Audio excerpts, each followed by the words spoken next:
Baiklah, saya Riyandi Nasution, mahasiswa Universitas Lancang Kuning, sekarang berada di semester 5 Fakultas Kehutanan.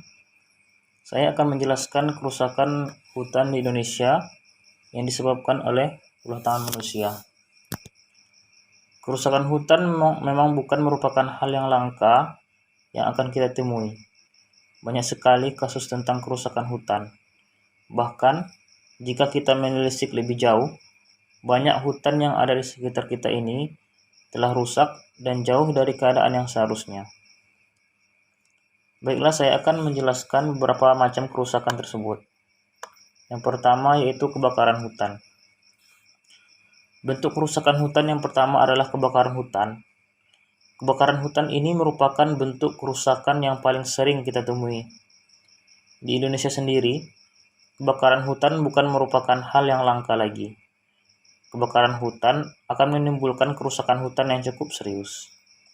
Ada banyak hal di dalam hutan yang rusak akibat kebakaran hutan.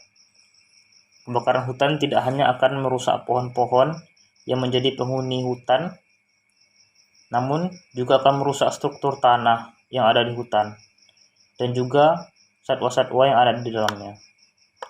Yang kedua, penebangan hutan secara liar.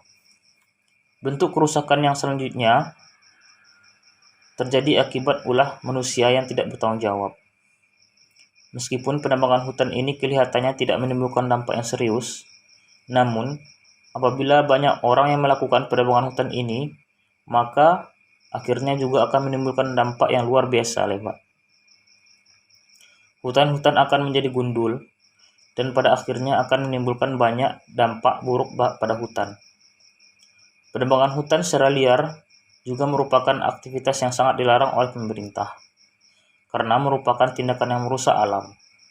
Selain dapat mengurangi populasi pepohonan, penebangan hutan secara liar juga akan membunuh dan menghilangkan rumah bagi satwa yang ada di dalamnya. Yang ketiga, yaitu transmigrasi atau lahan berpindah. Transmigrasi juga bisa dikatakan sebagai salah satu yang menyebabkan kerusakan pada hutan. Mengapa? Karena transmigrasi akan menyebabkan munculnya lahan pemukiman baru. Transmigrasi pada umumnya dilakukan dari tempat yang ramai menuju tempat yang sepi demi kemerataan pemukiman.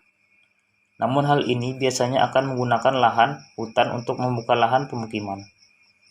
Hal ini otomatis akan menyebabkan pohon-pohon ditebangi agar bisa digunakan untuk membuat tempat pemukiman yang baru.